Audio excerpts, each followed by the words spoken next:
दोस्तों, आज की कहानी है जब गांव में रहने वाली जेठानी और शहर से आई देवरानी का हुआ मिलन। सलोनी की कुछ महीने पहले ही दीपेन से नई नई शादी हुई थी। दोनों साथ काम करते थे। कब प्यार हुआ पता नहीं चला और फिर चटमंगनी पट ब्याह की तर्ज पर अब दोनों शादी करके एक ही ऑफिस में काम कर रहे थे। बस डिपार्टमेंट अलग था। सारा दिन एक ही जगह काम करने के बावजूद उन्हें एक दूसरे से मिलने की फुर्सत नहीं होती थी। आईटी क्षेत्र में नौकरी ही कुछ ऐसी होती है। अच्छा, एक बात बताओ कि तुम राह कैसे लेती हो उस जगह? तुमने बताया था कि किसी देहात में है तुम्हारी ससुराल। दीपाली आज तुम्हें पूरे मूड में थी सलोनी को चिढ़ाने के। वह जानती थी ससुराल के नाम से कैसे चिढ़ जाती है सलोनी। जाना तो पड़ेगा ही, इकलौती ननद की शादी है, अब कुछ दिन झेल लूंगी, कहा सलोनी ने कंधे उचकाए। और तुम्हारी जेठानी, क्या बुलाती हो तुम उसे? हाँ, भारतीय नारी अबला बेचारी। और दोनों पक्ष से हंस पड़ी। यार मत पूछो, क्या बताऊं, उन्हें देखकर मुझे किसी पुरानी हिंदी फिल्म की हीरोइन याद आ जाती है। एकदम गंवार है गंवार। हाथ भर भर चूड़ियाँ मांग सिंदूर से पुती और सिर पर हर वक्त पल्लू टिकाए घूमती है। कौन रहता है आज के ज़माने में इस तरह? सच कहूँ तो ऐसी पिछड़ी औरतों की वजह से ही मर्द हम औरतों को कमतर समझते हैं। पता नहीं कुछ पढ़ी लिखी है भी या नहीं। खैर मुझे क्या, काट लूँगी कुछ दिन किसी तरह। चल, टाइम हो गया है, बॉस घूर रहा है। और फिर दोनों अपनी अपनी सीट पर लौट गई। सलोनी शहर में पली बढ़ी आधुनिक लड़की थी। दीपेन से शादी के बाद उसे पहली बार अपने ससुराल जाना पड़ा तो उसे वहाँ की कोई चीज़ पसंद नहीं आई। उसे पहले कभी किसी गांव में रहने का अवसर नहीं मिला था। 2 दिन में ही उसका जी ऊब गया उस ठेठ परवरिश में।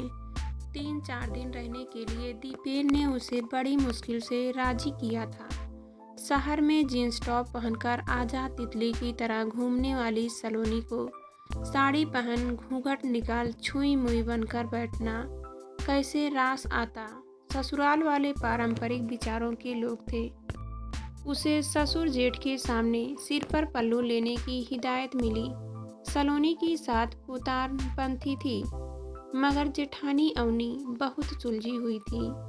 छोटी ननद गौरी नई भाभी के आगे पीछे घूमती रहती थी। सलोनी गांव की औरतों की सरलता देख हैरान होती। वह खुद दिल की बुरी नहीं थी, मगर न जाने क्यों पारंपरिक औरतों के बारे में उसके विचार कुछ अलग थे। सिर्फ घर गृहस्थी तक सीमित रहने वाली ये औरतें उसकी नज़रों में एकदम गंवार थी। शहर में अपनी नई अलग गृहस्थी बसाकर सलोनी खुश थी। यहाँ सास ननद का कोई झंझट नहीं था। जो जी में आता वह करती, कोई रोकने टोकने वाला नहीं था। दीपेन और सलोनी के दोस्त वक्त बेवक्त धमक जाते। घर पर आए दिन पार्टी होती। दिन मौज मस्ती में गुजर रहे थे। कुछ दिन पहले ही दीपेन की छोटी बहन गौरी की शादी तय हुई थी। शादी का अवसर था। घर में मेहमानों की भीड़ जुटी हुई थी। गर्मी का मौसम, उस पर बिजली का कोई ठिकाना नहीं होता था। हाथ पंखे से हवा करते करते सलोनी का दम निकला जा रहा था। एयर कंडीशन के वातावरण में रहने वाली सलोनी को सिर पर पल्लू रखना भारी लग रहा था। गांव के इन पुराने रीति रिवाजों ने उसे कोफ्त होने लगी। एकांत मिलते ही सलोनी का गुस्सा फूट पड़ा। कहाँ ले आए तुम मुझे दीपेन? मुझसे नहीं रहा जाता ऐसी विहड़ जगह में, ऊपर से सिर पर हर वक्त यह पल्लू रखो। इससे तो अच्छा होता मैं यहाँ आती ही नहीं। धीरे बोलो सलोनी यार, कुछ दिन एडजस्ट कर लो प्लीज़। गौरी की शादी के दूसरे ही दिन हम चले जाएंगे। दीपेन ने उसे आश्वस्त करने की कोशिश की। सलोनी ने बुरा सा मुंह बनाया। बस किसी तरह शादी निपट जाए तो उसकी जान छूटे। घर रिश्तेदारों से भरा था। इतने लोगों की जिम्मेदारी घर की बहुओं पर थी। सलोनी का रसोई के कामों का कोई तजर्बा नहीं था। घर के काम करना उसे हमेशा हेय लगता था। अपने मायके में भी उसने कभी माँ का हाथ नहीं बटाया था। ऐसे में ससुराल में जब उसे कोई काम सौंपा जाता तो उसके पसीने छूट जाते। जेठानी अवनी उम्र में कुछ ही साल बड़ी थी, मगर पूरे घर की जिम्मेदारी उसने हंसी खुशी उठा रखी थी। घर के सब लोग हर काम के लिए अवनी पर निर्भर थे। हर वक्त सबकी जबान पर अवनी का नाम होता। सलोनी भी उस घर की बहू थी, मगर उसका वाजुदा अवनी के सामने जैसा था ही नहीं, और सलोनी भी यह बात जल्दी समझ गई थी। घर के लोगों में अवनी के प्रति प्यार दुलार देखकर सलोनी के मन में जलन की भावना आने लगी कि आखिर वह तो उस घर की बहू है, तो फिर सब अवनी को इतना क्यों मानते। भाभी, मेरी शर्ट का बटन टूट गया है, जरा टाँक दो। बाथरूम से नहाकर निकले दीपेन ने अवनी को आवाज़ दी। सलोनी रसोई के पास बैठी मटर छील रही थी। वह तुरंत दीपेन के पास आई, बोली, यह क्या इतनी छोटी सी बात के लिए तुम अवनी भाभी को बुला रहे हो? मुझसे भी तो यह हो सकते थे। और फिर उसने दीपेन को गुस्से से घूरा। मुझे लगा तुम्हें ये सब नहीं आता होगा। सलोनी को गुस्से में देख दीपेन सकपका गया। तुम क्या मुझे बिल्कुल अनाड़ी समझते हो? कहा उसके हाथ से शर्ट लेकर सलोनी ने बटन टांग दिया। धीरे धीरे सलोनी को समझ आने लगा कि कैसे अवनी सबकी चहेती बनी हुई है। सुबह सबसे पहले उठकर नहा धोकर चौके में जाकर चाय नाश्ता बनाकर सबको खिलाना। बूढ़े ससुर जी को शुगर की समस्या है। अवनी उनकी दवा और खान पान का पूरा ध्यान रखती। सासू माँ भी अवनी से खुश रहती। उस पर पति और 2 छोटे बच्चों की देखभाल की जिम्मेदारी निभाते हुए भी मजाल की बड़ों के सामने पल्लू सिर से खिसक जाए। सुबह से शाम तक एक पैर पर नाचती अवनी सबकी ज़रूरतों का ख्याल बड़े प्यार से रखती। घर आए रिश्तेदार भी अवनी को ही तरजीह देते। सलोनी जैसे एक मेहमान की तरह थी उस घर में। अवनी का हर वक्त मुस्कुराते रहना सलोनी को दिखावा लगता। वह मन ही मन कुढ़ने लगी थी। अवनी से घर में अपनी मौजूदगी दर्ज कराने के लिए अब सलोनी हर काम में घुस जाती थी, चाहे वह काम करना उसे आता हो या नहीं, और इस चक्कर में गड़बड़ कर बैठती, जिससे वह उसका मूड और बिगड़ जाता। ठीक है, मुझे क्या, यह चूल्हा चौका इन गंवार औरतों को ही शोभा देता है। कभी कॉलेज की शक्ल भी नहीं देखी होगी शायद। 2 पैसे कमा कर दिखाए तब पता चले। सलोनी मन ही मन खुद को तसल्ली देती।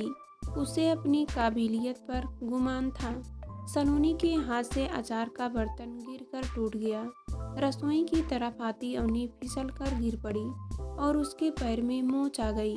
घर वाले दौड़े चले आए। अवनी को चारपाई पर लिटा दिया गया। सब उसकी तीमारदारी में जुट गए। उसे आराम करने की सलाह दी गई। उसके बैठ जाने से सारे काम बेतरतीब होने लगे। बड़ी बुआ ने सलोनी को रसोई के काम में लगा दिया। सलोनी इस मामले में कोरा घड़ा थी। खाने में कोई न कोई कमी रह जाती। सब नुक्स निकाल कर खाते। अवनी सलोनी की स्थिति समझती थी। वह पूरी कोशिश रखती उसे हर काम सिखाने की, पर अभ्यास न होने से जिन कामों में अवनी माहिर थी उन्हें करने में सलोनी घंटों लगा देती। मझली बुआ ने मीठे में फिरनी खाने की फरमाइश की तो सलोनी को फिरनी पकाने का हुक्म मिला। उसके पास इतना धैर्य कहाँ था कि खड़े खड़े कलछी घुमाती। तेज आंच में पकती फिरनी पूरी तरह जल गई। अरे, कुछ आता भी है क्या तुम्हें? पहले कभी घर का काम नहीं किया क्या? सारे रिश्तेदारों के सामने मछली बुआ ने सलोनी को आड़े हाथों लिया। मारे शर्म के सलोनी का मुंह लाल हो गया। उसे सच में नहीं आता था तो इसमें उसका क्या दोष था? बुआ जी, सलोनी ने ये सब कभी किया ही नहीं है पहले। वैसे भी यह नौकरी करती है, समय ही कहाँ मिलता है ये सब सीखने का इसे। आपके लिए फिरनी मैं फिर कभी बना दूंगी। अवनी ने सलोनी का रुआसा चेहरा देखा तो उसका मन पसीज गया। ननद गौरी की शादी धूमधाम से निपट गई। रिश्तेदार भी एक एक करके चले गए। अब सिर्फ घर के लोग रह गए थे। अवनी के मधुर व्यवहार के कारण सलोनी उससे घुल मिल गई थी। अवनी उसके हर काम में मदद करती। 2 दिन बाद उन्हें लौटना था। दीपेन ने ट्रेन के टिकट बुक करा दिए। एक दिन दोपहर में सलोनी पुराना एल्बम देख रही थी। एक फोटो में अवनी सिर पर काली टोपी लगाए काला चोंगा पहने थी। फोटो शायद कॉलेज के दीक्षांत समारोह का था। उस फोटो को देखकर सलोनी ने दीपेन से पूछा, ये अवनी भाभी है ना? हाँ, यह फोटो उनके कॉलेज का है। भैया के लिए उनका रिश्ता आया था तो यही फोटो भेजा था उनके घर वालों ने। कितनी पढ़ी लिखी है अवनी भाभी। सलोनी हैरान थी। अवनी भाभी डबल MA है। वो तो नौकरी भी करती थी। उन्होंने PhD भी की हुई है। शादी के कुछ समय माँ बहुत बीमार पड़ गई थी। बेचारी भाभी ने कोई कसर नहीं रखी। उनकी तीमारदारी में अपनी नौकरी तक छोड़ दी। अगर आज माँ ठीक है तो सिर्फ भाभी की वजह से। तुम जानती नहीं सलोनी, भाभी ने इस घर के लिए बहुत कुछ किया है। वे चाहती तो आराम से अपनी नौकरी कर सकती थी, मगर उन्होंने हमेशा अपने परिवार के प्राथमिकता दी। सलोनी जिस अवनी भाभी को निपट अनपढ़ समझती रही, वह इतनी काबिल होगी इसका तो उसे अनुमान ही नहीं था। पूरे घर की धुरी बनाकर परिवार संभाले हुए अवनी भाभी ने अपनी शिक्षा का घमंड दिखाकर कभी घर गृहस्थी के कामों को छोटा नहीं समझा था।